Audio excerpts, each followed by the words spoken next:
우리가 오늘 나눌 하나님의 말씀은 신약성경 요한복음 8장 31절에서 32절입니다. 이 계시의 말씀을 봉독할 때에 여러분 모두가 하나님의 귀한 음성을 들으시기를 바랍니다. 그러므로 예수께서 자기를 믿은 유대인들에게 이르시되 너희가 내 말에 거하면 참으로 내 제자가 되고 진리를 알지니 진리가 너희를 자유롭게 하리라. 아멘. 사실은 오늘 추수감사절이라서 절기에 맞는 설교를 해야 되는데 제가 지난주부터 은혜와 믿음을 통해서 실제로 우리 삶 속에서 하나님과 동행하고 또 하나님이 우리에게 베푸신 은혜와 이 은혜를 믿음으로 우리가 잘 활용해서 날마다 승리하는 그리고 증거가 있는 삶으로 가는 내용으로 설교를 해야 되겠다고 작정을 하다 보니까 절기 설교를 안 하고 그냥 예정된 대로 설교를 하겠습니다. 그렇게들 이해하시고 여러분이 받아들이시고 특별히 추수감사절은 성경에 있는 교회라기보다는 교회가 정한 절기입니다. 바로 청교도들이라고 하는 영국 국교회로부터 핍박을 받던 교인들이 새로운 땅 미국으로 이민을 가게 돼요. 이민을 가서 한 해 동안 많은 고생을 하고 또 그리고 가을에 추수를 해서 첫 추수한 추수감사 제물로 모든 추수한 것들을 모아놓고 첫 번째 하나님 앞에 감사로 드렸던 예배가 추수감사절의 유래가 됐습니다. 그러다 보니까 미국으로부터 전도를 받은 우리 교도 이걸 지키게 되는데 실제로 이 절기가 어떻게 보면 한 해 동안 지키고 보호하시고 인도하시고 또 베푸신 은혜에 감사하는 전체적인 감사의 절기가 됩니다. 그래서 여러분들 우리가 이 자리로 내려온 지가 올해로 만 10년째가 되더라고요. 제가 보니까요. 10년이 됐어요. 10년이 됐고 또 새 언약에 대한 하나님이 계시의 영을 주셔서 깨닫게 한 지가 이제 한 4년여 됐어요.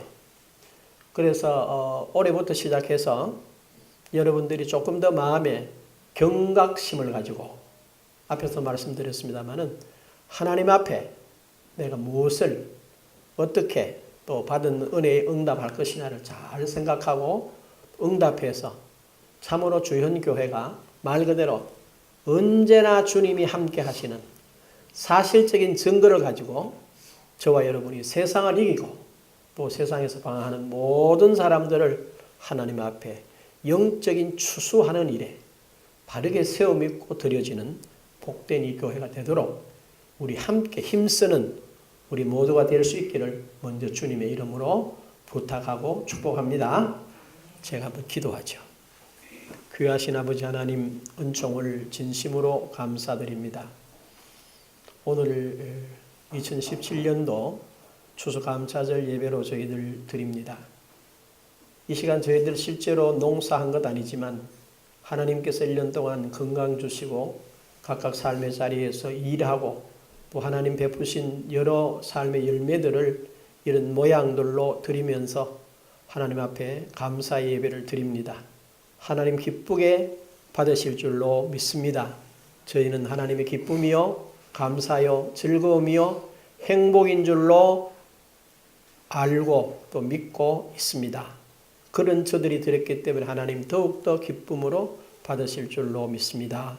그리고 하나님 특별히 이 시간에 우리가 은혜와 믿음에 관한 내용을 이제 두 번째 시간 나누기를 원합니다. 특별히 전하는 자에게나 듣는 모두에게 지혜와 계시의 영을 주셔서 하나님이 베푸신 은혜와 그 은혜를 어떻게 우리가 믿음으로 잘 수용해서 참으로 이 세대 가운데서 하나님은 분명히 우리를 보고 너희는 세상의 소금이라 빛이라 산 위의 동네라 내 증인이라 내가 너희에게 땅을 맡겼다 라고 하신 이 엄청난 내용들을 우리가 실제로 깨닫고 수용해서 우리의 생이 하나님 앞에나 또한 이 땅에 길이길이 주의 이름을 남기는 복된 저들의 일상이 되게 하옵소서. 인도하실 주님을 찬송하오며 예수님 거룩하신 이름으로 기도합니다. 아멘. 지난주에 제가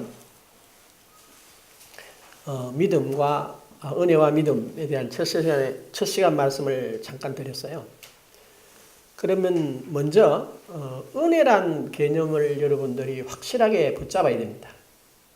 그냥 은혜라는 말을 많이 씁니다만은 은혜가 뭐야? 이렇게 물으면 은혜라는 말을 보면 선물이라고 하는 뜻이 있어요. 그러나 그거보다는 기독교에서 말하는 은혜는 하나님께서 우리를 위해서 사랑과 긍휼에 근거해서 우리와는 아무런 상관도 없이 일방적으로 베푸신 죄와 허물과 또 질병과 슬픔을 다 해결하시고 우리에게 베풀어 주신 선물. 그것이 바로 뭐냐? 은혜입니다. 그래서 은혜라고 하는 것은 이미 그리스도 안에서 저와 여러분의 영적인 부분이나 육신적인 부분이나 삶에 있어서나 관계에 있어서나 나눔에 있어서나 모든 영역에 하나님이 풍성하게 주셨어요. 은혜로. 조금만 우리가 생각을 하면 우리는 하나님이 베푸신 은혜에 놀랍게 반응할 수밖에 없습니다. 한 예를 들면 이런 예입니다. 제가 수요일날 잠깐 말씀을 드렸는데요. 우리가 181회 노회가 지난 주에 열렸습니다.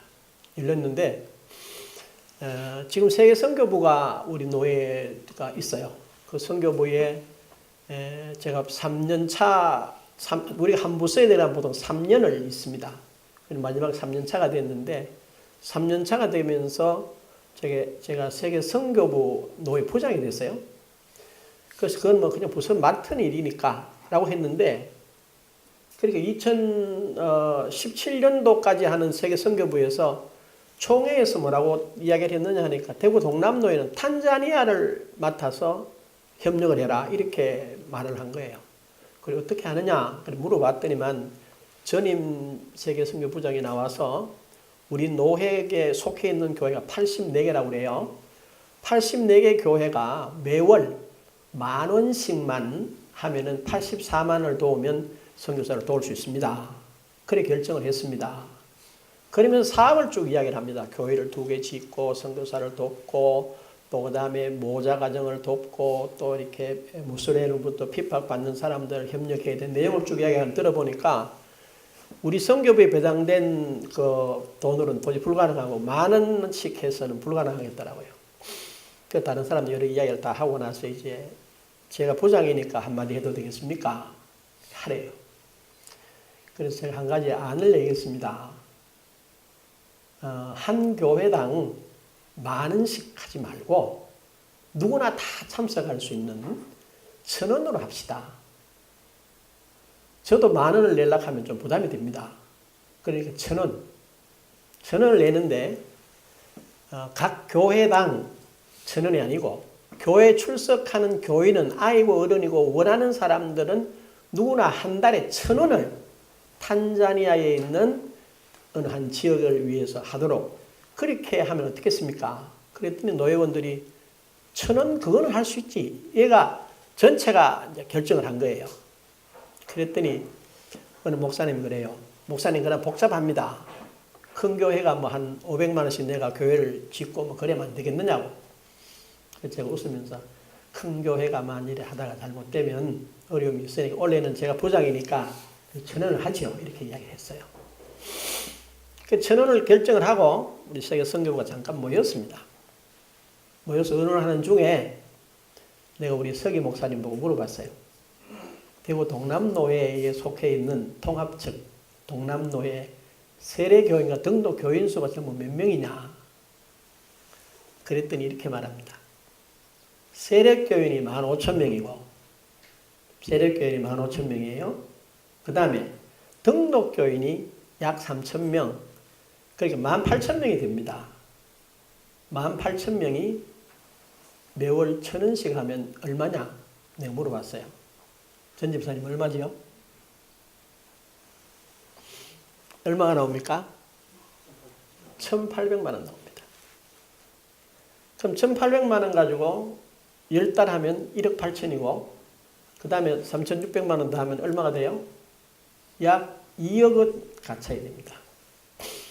그래서 탄자니아에 우리 손장로님이 평신도 선교사로서 가 계시는데 그 선교사를 만나서 제가 이런 이야기를 쭉 전달했어요. 그랬더니 이 선교사님 이런 말을 합니다. 목사님 말씀을 듣고 이렇게 내 계획을 말씀드리고 의논을 하고 또 노예가 그렇게 기도하고 협력한다니까 2년 동안 평신도로 갔는데 깝깝했는데 가슴이 뻥 뚫리는 것 같습니다. 그래요. 그리고 하나 더 물어봅시다. 내가 우리 통합 측에 등록된 교인이 전부 몇 명입니까? 약 310만 명이 된다고 그래요. 그래서 매년 준다니까 퉁치고 300만 잡읍시다. 세계 선교를 위해서 300만 명이 매월 1,000원씩 한다면 노회에 1,000원, 총회에 1,000원씩 한다면 300만 명이 1,000원씩 하면 한 달에 얼마죠? 예? 30억이 되죠. 30억. 그러면 지금 세계 선교부에서 우리나라가 파송되어 있는 선교사가 몇 명이냐면요. 250명이 안 됩니다. 근데 우리가 아는 대로 한항석 선교사나 언덕 선교사가 다니는 거 보면요. 답답해요. 내가 봐도. 박은덕 선교사가 열심히 다니는데 한 달에 사역하는 교회가 18교회예요. 그 사역비를 대줘야 되고 활동비를 지원해줘야 되고 자기도 해야 되고 하는데 800만 원 잘 안 거치는 거예요. 굉장히 어려워요. 환항석 목사님은 제가 알고 200만 원이 채 안 거쳐요. 그래야 나가서 생활을 해요. 그런데 여러분 30억을 거두게 되면 300명 간다 해도 한 사람당 1,000만 원씩 보내줄 수 있습니다. 근데 여러분 가만히 한번 생각해 보십시오. 세계 복음화는 하나님의 주제예요. 그 일을 위해서 노회가 정해준 데에 위해서 1,000원, 다른 선교사들 협력하기 위해서 1,000원, 한 달에 2,000원씩을 못 하겠습니까? 박순옥 집사님 가능하겠어요? 예. 대박 가능한 거야. 박 집사님이 예약하면 이건 다 통과되는 거라. 왜냐? 집사님은 교회에 나오시는 게 즐겁지 선교 이런 별로 개념이 없지만은 그 정도 같으면 나도 하겠다. 지금 이 말씀이잖아요.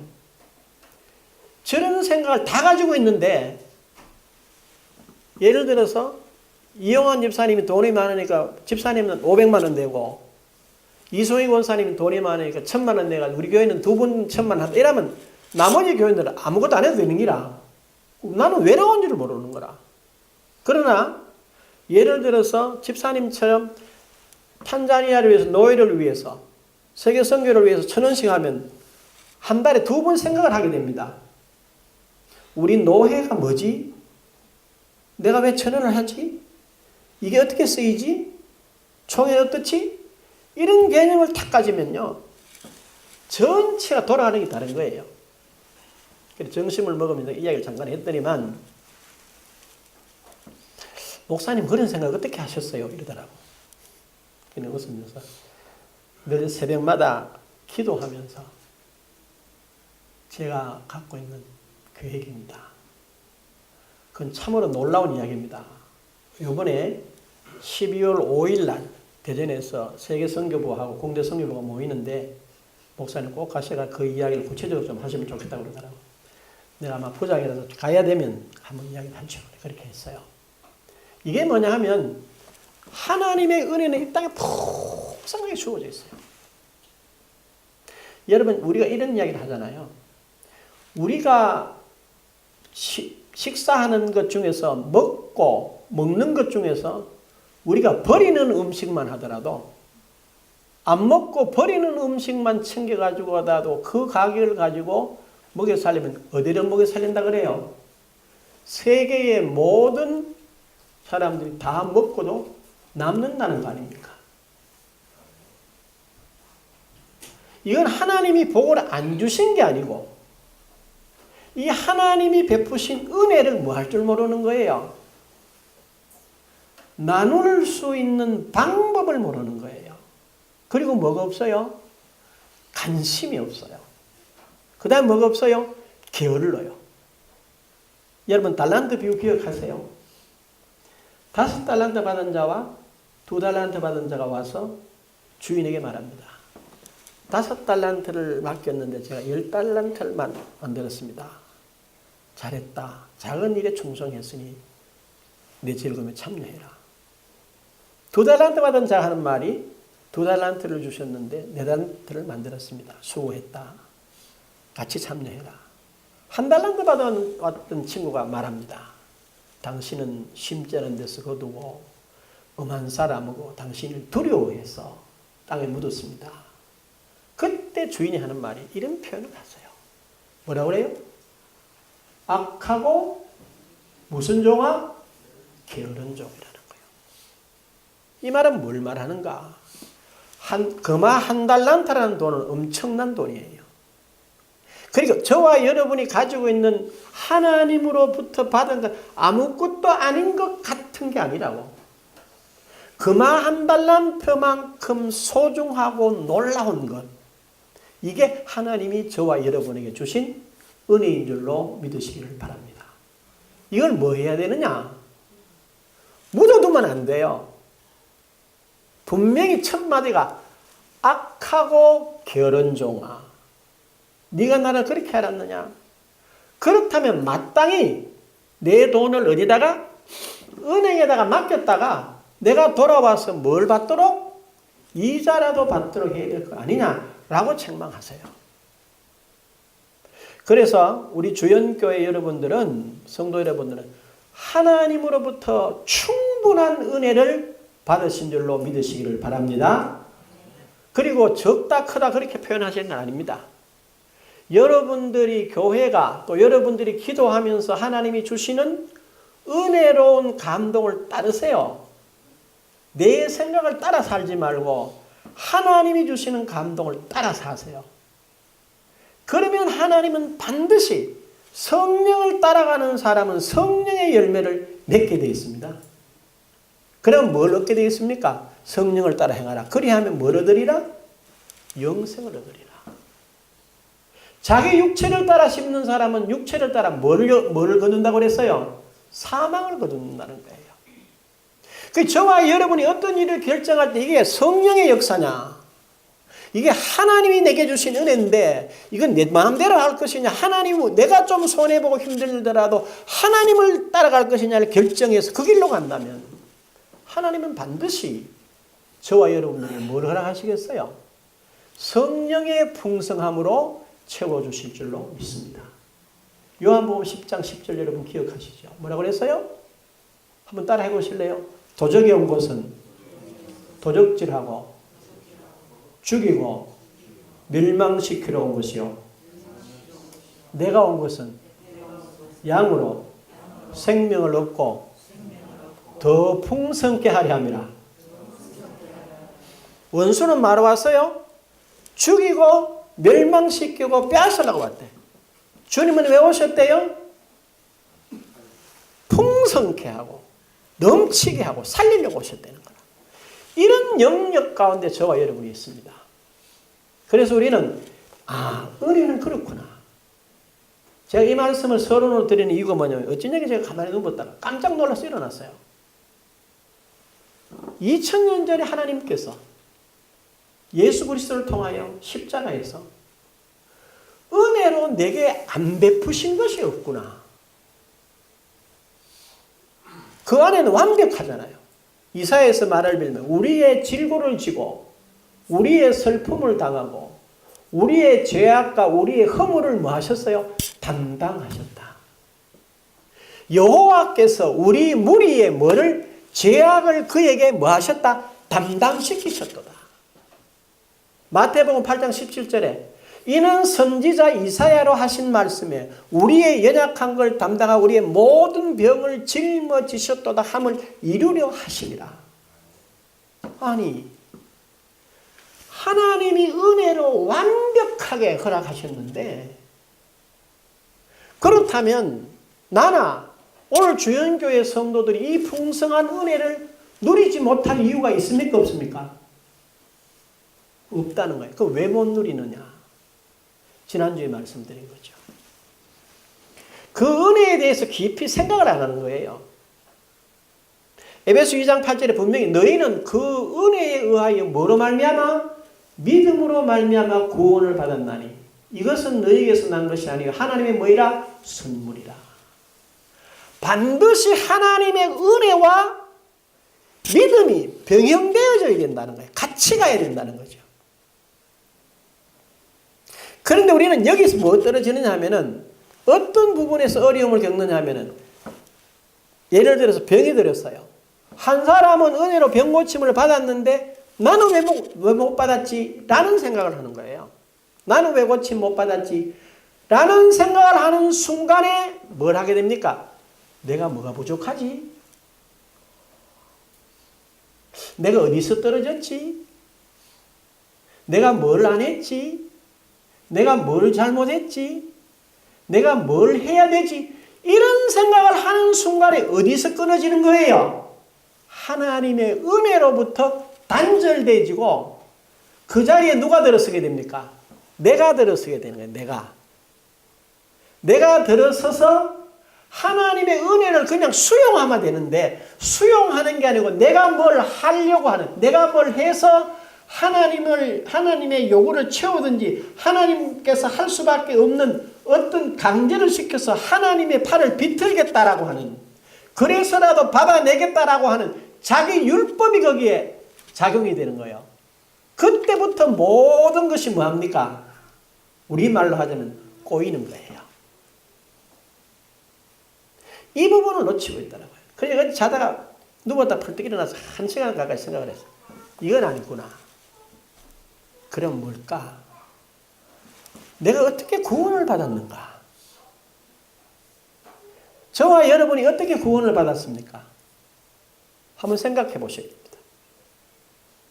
우리가 하나님께 구원해달라고 하나님 저를 구원해 주세요라고 손들고 애걸 한 적 있으세요? 제 죄를 용서해 주시고 저에게 영생을 주시고 저를 사망에서 생명으로 옮겨주시고 저를 저 유한의 세계에서 저 영원의 세계로 원수가 손대지 못하도록 나를 보호해 주세요 라고 내 구원을 하나님께 구한 적이 있느냐 말이야. 있으세요? 없습니다. 그래서 구원받은 사람은 아무도 없어요. 근데 여러분 기억하시잖아요. 빌립보서 6장 31절 이하에 보게 되면 빌립보 간수장이 바울과 실라에게 묻습니다. 선생들아, 내가 어떻게 하면 구원을 받겠냐? 그런데 뭐라고 그랬어요? 답이 굉장히 간단했어요. 주 예수를 믿어라. 그리하면 너와 내 집이 뭐하리라? 구원을 얻으리라.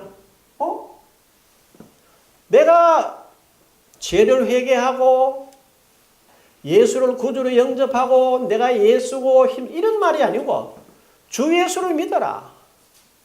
그리하면 너와 내 집이 뭘 얻으리라? 구원을 얻는다는 거예요. 그러면 도대체 어떻게 우리가 이제 그 다음 어떻게 믿을 것이냐가 나오잖아요. 근데 그 내용이 뭡니까? 로마서 10장 8절에 보면 그래요. 그러면 무엇을 말하느냐? 말씀이 가까워 내 입에 있으면 내 마음에 있다 하였으니. 그렇죠? 곧 우리가 전파하는 믿음의 말씀이라. 네가 만일 내 입으로 예수를 주로 시인하고 또 하나님께서 그를 죽은 자 가운데서 살리신 것을 네 마음으로 믿으면 구원을 받으니. 사람이 뭐요? 마음으로 믿어 의에 이르고 입으로 시인하여 구원이 이른다. 그러면 그걸 생각해 보는 거죠. 하나님께서 나를 위하여 해놓으신 일을 듣고 그 다음에 뭐예요? 마음으로 믿고 그 다음에 입으로 시인하는 것. 이게 뭐란 말이죠? 은혜에 바르게 반응하는 믿음이라는 거예요. 그 결과로 내게 뭐가 주어졌어요? 구원이 와줬어요. 그 결과로 내게 뭐가 와줬어요? 치유가 와줬어요. 그 결과로 내게 모든 저주로부터 완벽한 해방이 와졌다는 걸 여러분이 알고 믿으셔야 됩니다. 아멘. 그래서 기독교 진리는 은혜를 내가 수용하는 믿음이라고 하는 건 내가 뭘 하는 게 아니고 하나님이 나를 위하여 해놓으신 사실을 뭐하고 듣고 마음으로 믿고 입으로 시인하고 그 다음에 뭐하면 돼요? 받은 줄로 믿는 것이에요. 그런데 중요한 것은 이 믿음이라고 하는 걸 잘 이해하셔야 됩니다. 1920년도에 영국 옥스퍼드 대학에서 소크라테스 클럽이라는 데서 아주 재미난 논문이 2편 발표가 됐습니다. 과학자가 믿는 믿음과 그리스도인들이 믿는 믿음의 크기를 어떻게 평가할 것이냐라는 것이에요. 그런데 재미나게 주제가 이렇게 된 거죠. 과학자들이 믿는 믿음은 증거가 크면 클수록 믿음의 크기가 커진다. 이해가 되죠? 과학자들이 믿는 믿음이라고 하는 것은 믿음의 증거가 크면 클수록 그들의 믿음이 커진다라는 것이에요. 그럼 반대로 과학자들이 믿는 믿음이라고 하는 것은 증거가 적으면 적을수록 믿음이 뭐한다? 적어진다. 그러면 결국으로 증거가 자기가 봤을 때 증거가 없으면 믿는다, 안 믿는다? 안 믿는다라는 이야기가 되겠습니다. 반면에 기독교인들이 갖는 믿음이라고 하는 것은 증거가 있든지 없든지 상관없이 자기가 처음 하나님을 소개받고 예수 그리스도를 믿을 때 가졌던 그 증거를 가지고 평생을 믿는다는 거예요. 그게 체험일 수도 있고 복음을 들었을 수도 있고 남의 권유일 수도 있고 또 자기가 스스로 찾아갔을 수도 있고 말씀을 듣고 깨달을 수도 있다는 거죠. 그래서 기독교에서 말하는 신앙의 믿음이라고 뭐냐면은 내 눈에 보이고 내 귀에 들리고 내 마음에 이렇게 감동이 와서 깨달아진다고 해서 믿음이 더 커지거나 그렇지 않다고 그래서 믿음이 더 없어지는 게 아니라는 겁니다. 그래서 여러분 아는 대로 히브리서 11장 1절에 뭐라고 했죠? 믿음은 바라는 것들의 실상이요 보지 못하는 것들의 증거니라 그랬어요. 그러면 저와 여러분들은 믿음이라고 하는 것은 뭡니까? 믿음은 바라는 것들의 실상이요 보지 못하는 것들의 증거라고 말했거든요. 아주 쉬운 예를 들면 이런 겁니다.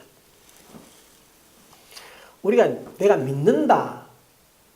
그러면 우리는 자꾸 믿음에서 그 다음 단계를 어디로 넘어가려고 그러냐 하면요. 그거를 지식으로 확증하려고 그래요. 지식으로 확증하려고 그런다고. 예컨대 요즘 보게 되면 참 끔찍한 사고들이 많습니다. 최근에 어느 배우가 자동차를 몰고 가다가 갑자기 가속으로 해가지고 차가 갑자기 가속으로 달려가지고 가서 박아서 전복되어 그 사람이 죽었어요. 그런데 그 사람이 왜 죽었는지를 모릅니다. 그렇죠? 죽은 건 확실합니다. 그런데 이제 그 사람의 죽음을 놓고 여러 가지 추측이 있을 수 있겠죠. 예를 들어서 뭐 뇌경색이 있을 수 있고 심장 발작일 수도 있고 뭐 그러면 이렇게 무슨 뭐 술이 했다든지 마약을 여러 가지 추측이 가능합니다. 그래서 보통 나는 그 사람을 내가 아는데 그 사람은 술도 안 먹는 사람이고 평상시에 건강한 사람이고 그래서 내 생각에는 아마 그 사람이 돌발적인 무슨 일이 일어나서 그렇게 죽었을 거라고 나는 믿는다. 가까이 있는 사람이 그렇게 말하면 그 사람이 말하는 그 믿음이라는 내용입니다. 그게 그 사람의 죽음에 대한 믿음에 대한 내용이에요. 그걸 믿는다고 그래요. 이해가 됐죠? 그런데 그 사건을 수사하는 경찰들이 그거를 국립과학수사연구소에 의뢰를 해서 그 사람을 이렇게 신체를 이렇게 해부하고 다 조사를 해보니까 그 사람이 심근경색으로 죽었다. 라고 하는 것이 발표가 됐습니다. 그 순간 그 친구를 잘 알고 그 친구가 이렇게 때문에 죽었을 거라고 나는 믿는다라고 하던 믿음이라고 하는 그 내용이 사라집니까? 계속 존재합니까? 존재합니까? 사라지죠. 왜 사라집니까? 과학적으로 밝혀졌잖아요. 그러면 내가 믿는 믿음은 사라지는 거예요.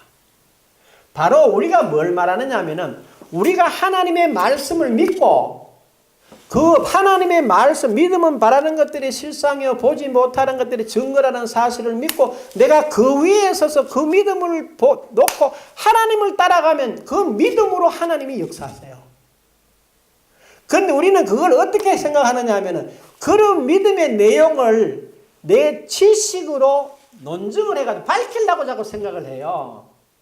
그래서 과학자들이 믿는다라고 말하는 것은 사실은 뭡니까? 증거가 크면 믿는다라는 말은 뭡니까? 지식적으로 밝혀지면 그걸 믿는다 그래요? 안다 그래요? 그건 안다 그러는 거예요. 그건 믿는다 그러는 게 아니에요. 그런데 우리 믿음의 사람들이 그걸 자꾸 믿음으로 오해해요. 오늘 많은 사람들이. 그리고 그렇게 돼야지 그게 논리적이라고 생각을 해요. 그렇지 않다는 거죠. 그럼 우리는 저와 여러분들은 뭘 믿습니까? 하나님께서 그리스도를 통하여 은혜로 베푸신 모든 약속이 이 안에 있어요. 어디 있어요? 말씀 안에 있습니다. 아멘. 이걸 내가 뭐 하는 거예요?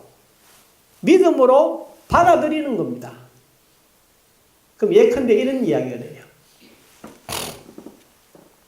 제가 처음에 두 번째 서기던 교회 이런 일이 있었어요. 4살 먹은 아이가 유해암이 걸렸어요. 뇌구역인데. 그때 그게 이해가 잘 안 됐어요. 그런데 애도 똑같아요. 암이 걸리면 복수가 체가요. 배가 빵빵해요.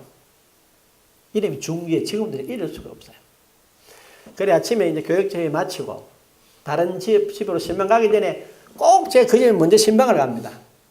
신방을 가서 중기야 예배 드리자. 그 아빠는 중동에 일을 하려고 하고 그 엄마랑 그 누나죠. 조그만 아이 누나가 세 식구가 살아요. 그러면 권차라님하고 저랑 이렇게 가서 이제 그 집에 예배를 드려요. 근데 희한한 거는 그 아이가 설교는 못 알아듣겠죠. 그런데 찬송만 부르면 그렇게 아프고 힘들어 하다가 찬송만 부르면 걔가 웃고 따라해요. 그 중에서도 제일 많이 부르는 사막에 샘이 넘쳐 흐리리라 그 복음성가 있죠. 그걸 부르면 걔 그렇게 좋아하는 거예요. 그때 제 마음에 이런 거 보면 하나님이 별로 죄도 없고 하니까 요건 한번 고쳐주려고 하는가 보다 싶어서 열심히 기도했어요. 고쳐달라고. 그러고 나서 한 3, 4개월 지났는데요. 애가 점점 더 심해지는 거예요. 그러나 어느 날 새벽에 전화가 떠고 왔는데 보니까 중기 엄마라 전도사님 빨리 한번 와보래. 그 쫓아갔어요. 가니까 숨이 할딱할딱 해요. 그래 그걸 꺼내고 간절히 기도를 했죠. 기도를 하는 순간에 어린 아이지만 안고 있어도 이렇게 숨이 툭 끊어지는 게 느껴지더라고. 숨이 끊어졌어요. 그 참 난감하더라고요. 뭐라 그러겠습니까? 그래 내가 이랬어요. 중기 엄마, 중기는 하나님이 데려가신 건 아니다. 하나님이 4살 먹은 아이를 죽이실 일은 없다. 첫째, 전도사인 내 믿음이 부족했거나 당신의 엄마의 믿음이 부족했거나 우리 온 성도들이 합심해서 기도한 게 잘못이 있거나 아니면 하나님이 우리에게 가르쳐 주시고자 하는 이걸 통해서 하나님이 이 사건을 통해서 말씀하시고 싶은 게 있었는데 우리가 그걸 놓쳤거나 그런 것이지 하나님이 중기를 죽인 건 아니다 이랬어요. 그런데 이 중기 엄마가 그래요. 뜻밖의 이야기를 해요. 전도사님, 저는 우리 중기가 몇 달 동안 찬송만 부르면 기뻐하는 걸 보고 하나님 계신 줄 그래서 알았대. 하나님 계신 줄 그래서 알았대. 그리고 자기 남편이 중동에 가서 하는데 나도 모르게 이 찬송을 불렀는데 녹음을 했대요. 그래서 보내줬대. 그래 자기 남편이 너무너무 좋아하고 자기 남편도 거기서 예수를 믿는다고 그러더라고요. 그때 제 마음에 무슨 하나님은 절대로 사람을 죽이시는 일이 없다. 우리 벌록합니다. 벌록. 하나님이 데려갔다 하거든. 여러분 사망을 하나님이 세상에 보냈습니까? 사단이 사망을 가지고 들어왔습니까? 세상에. 사망은 아담 하와가 범죄함으로 사단이 가지고 들어온 것이지 하나님이 주신 게 아닙니다. 그렇죠? 그러면 여러분 궁금한 거 있죠? 히브리서 9장 27절 한 번 죽는 것은 정한 것이요 그 후엔 심판이 있으리라고 그랬습니까? 그렇답니다. 한 번 죽는 건 누구나 죽는 건 맞대요. 그렇다고 언제 맨날 몇 시에 죽으라고 하나님이 정해놓으신 법이 있을까요? 없을까요? 그런 법은 없다는 거예요. 그렇죠? 여러분 잘 생각해 보십시오. 그런데 우리는 생각 없이 사람들한테 그런 식으로 가르치고 그런 식으로 말을 했을 때가 많아요. 그래서 저는 그런 걸 깨닫고 난 이후부터 얼마 전에 한 3년 정도 되죠. 가까운 교회 목사님이 아침에 운동을 하러 나갔어요. 운동을 하러 나갔다가 죽었습니다. 안동으로 이제 운동을 하러 갔는데 운동하다 죽었어요. 그래 안동 병원에 갖다 놓고 같이 운동하러 갔던 목사들이 놀래가 돌아와 버리는 거예요. 집에서 이야기를 하고. 그래 이제 병원에서 확인을 하고 교회 장례식을 하는데 그 목사님에게 대학교 2학년 또 고등학교 3학년 또 중학생 3은 네 분이 있어요. 그런데 사회하는 목사로부터 시작해서 기도하는 사람, 조사하는 사람 전체가 뭐라고 그러냐? 하나님 데려갔다는 거예요. 하나님 데려갔대. 그 내가 가만히 생각을 해봤어요. 여러분 한번 생각을 해보십시오. 아빠 나이가 50대 초반이에요. 50대 초반에 대학 다니는 아이 있고 고등학교 다니는 중학교 다니는 그 다음에 그 아내가 있고 교회가 있는 그 목사를 하나님이 데리고 갔다 하면 교인들은 늘 습관적으로 들었기 때문에 믿을지 모르겠지만은 그 아이들 마음엔 상처가 되겠어요 안 되겠어요? 아니 하나님이 왜 우리를 고아를 만들어? 하나님이 왜 나를 고아로 만들어? 그렇지 않겠어요? 그래서 제가 가만히 앉아서 저건 아니다. 우리가 너무 생각 없이 하는 이야기다. 성경에 보면 여러분 그러죠. 의인은 이 땅에서 뭐를 누린다고 그랬어요? 해를 누린다고 그랬잖아요. 장수를 누린다고 그랬단 말이에요. 이런 많은 생각들을 우리가 하고 이 말씀을 나누어야 된다는 거예요. 그리고 얼마 전에 우리 딸내미가 전화를 했어요. 아빠, 우리 교회 집사님인데 너무너무 충성하는 분인데 뇌출혈로 갑자기 죽었대. 그래서 내가 그랬나 뭐 그렇게 말했어요. 그러면서 내 속으로 그렇지 않다. 우리 교회도 똑같습니다. 우리 식구가 좀 많아 보십시오. 예를 들어 이미경 권사님 일찍 오셔가지고 이렇게 식당 이렇게 점심 준비를 하잖아요. 그럼 권사님이 이제 월요일부터 시작해가지고 토요일까지 일하고 피곤하시단 말이에요. 그래도 주일날 또 새벽기도도 나오고 또 일찍 나가지고 하면 피곤할 거 아닙니까? 그럼 오후에는 쉬어야 되겠죠. 그런데 오후에 중고등부 아이들 모임에서 쉽다고 또 이 권사님 나와가지고 저녁 준비하러 가있겠네. 교인들은 또 목사가 시키면 그걸 충성한다고 생각하고 나온다고.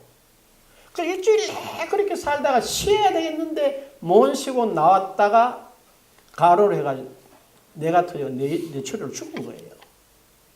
그러면 그건 누구 책임입니까? 하나님이 그랬겠어요? 그 제가 지난번에 6월달에 미국 갔다 그랬잖아요. 그 가니까 이제 고등학교 애들 졸업하는데 제가 딸내미하고 봤는데 이렇게 그 아이 하나 이제 교회에서 뭐 장학금을 받으러 나오더라고. 근데 우리 아이가 그래요. 아빠, 쟤네 엄마가 지난번에 그 젊은 엄마 죽어가는 그 엄마의 아들이야 그러더라고. 그래서 예배를 마치고 딸보니 그 설명을 했어요. 그거는 좀 죽게 한 게 아니다. 과로사다, 과로사. 교회가 말 잘 듣는다고 그래 시키고 그 사람 그렇게 따라한 건 그건 실수한 거다. 그렇게 말했습니다. 이게 바로 뭘 제가 지금 말씀드리냐 하면요. 우리는 어떤 일이 생기면 정황을 잘 살펴서 하나님이 은혜 주셨고 그 다음에 우리가 그걸 믿음으로 잘 수용하고 내가 수용해야 될 부분과 하나님이 주신 걸 잘 해가지고 받고 누려야 되는데 그렇지를 못하고 내게 그것이 내가 원하는 대로 안 되어진다고 해가지고 내 부족 나의 어떤 채워지지 않은 것들로 설명을 해서 사람들로 하여금 자꾸 무리하게 뭔가를 하도록 만드는 거예요. 그래서 그리고 그 사람들로 하여금 뭐하게 합니까? 참 하나님의 은혜를 믿음으로 누리지 못하고 자기 행위로 전락해서 늘 교회에 나오지만 하나님이 주신 은혜의 평안이 없어요. 그리고 하나님으로부터 주어진 믿음을 갖고 있는 우리로서 가져야 되는 거예요. 여러분 기억하시잖아요? 요한복음 16장 33절 이렇게 말합니다. 이것을 내가 너에게 이름은 너희가 세상에서 환난을 당하나 담대하라. 내가 세상을 뭐 했노라? 이겼노라. 이 말은 바꾸어 말하면 뭡니까? 세상에서 어떤 환난이 일어나더라도 그리스도 예수 안에 있는 우리는 뭐 할 게 없다는 거예요. 두려워할 게 없다는 거라. 왜? 그 환난이 우리를 이긴단 말입니까? 못 이긴단 말입니까? 못 이긴다는 거 아닙니까? 확실하게 가르치고 있어요. 그리고 여러분들이 아는 대로 고린도전서 10장 13절에 뭐라 그럽니까? 사람이 감당할 시험밖에 하나님이 뭘 하지 않아요? 허락하시지 않는다고 그러잖아요. 그래서 우리가 어떤 경우에라도 그렇게 딱 서면 달라지는데 우리는 이 부분에서 놓쳐버립니다. 저 사람은 내렸는데 내한테는 왜 안 되나라고 생각하는 그 한순간에 뭘 떠나게 돼요? 내가 하나님이 해놓으신 은혜를 수용해야 될 그 믿음에서 떠나서 내 열심, 내 헌신, 내 노력을 통해서 하나님의 그 무엇을 내 것으로 만들려고 하는 실수를 하다 보니까 뭐가 와요? 실패하는. 그리고 감사를 잃어버리는. 그리고 나도 모르게 이 신앙생활하는 이 자체가 하나의 종교적인 짐이 되는 그런 우를 범한다는 겁니다. 그래서 저와 여러분들은 정확하게 은혜는 하나님께서 우리에게 뭐로 주신 거예요? 값없이 그리스도의 십자가를 통하여 완벽하게 허락하신 것. 그 사실을 말씀에 약속된 대로 내가 온전하게 뭐요? 믿음으로 받아들이면 그것이 내게 반드시 이루어진다, 안 이루어진다? 이루어진다는 믿음을 가지고 뭘 살아가는 거예요? 내 지식으로 확인하는 것이 아니고 믿음은 바라는 것들의 실상이요 보지 못하는 것들의 증거라고 하는 말씀 가운데 굳게 서서 이 믿음의 길을 잘 진행해서 우리는 세상에 또 사단에게 속지 않고 진리 가운데서 승리의 길을 가는 저와 여러분의 일상이 될 수 있기를 주님의 이름으로 축원합니다. 기도하죠. 귀하신 아버지 하나님, 은총을 진심으로 감사드립니다. 저희들이 믿음을 잘 이해해야 될 텐데 우리는 믿음이 크고 적다라고 말할 때도 있고 또 믿음이 없다라고 말할 때도 있고 믿음이 저 사람보다는 나는 못하다고 말할 때가 있습니다. 그러나 분명한 것은 사도 베드로를 통해서 주님 친히 말씀하셨습니다. 예수 그리스도의 종이며 사도인 시몬 베드로는 우리 하나님과 구주 예수 그리스도의 의를 힘입어 동일한 보배로운 믿음을 가진 자들에게 편지하노니라고 했습니다. 우리가 하나님으로부터 받은 믿음은 하나님과 주 예수 그리스도의 의로 받은 동일한 보배로운 믿음을 가지고 있습니다. 은혜로 주신 것들을 동일한 보배로운 믿음으로 수용해서 하나님 앞에 다음으로 감사함으로 모든 유혹과 육신의 미혹을 이기고 하나님 주신 은총을 받아서 증인되리라 하신 그 말씀 따라가는 저희들의 일상이 되게 하옵소서. 인도하실 주를 찬송하오며 구주 예수님의 이름으로 기도합니다. 아멘. 우리 다 일어나셔서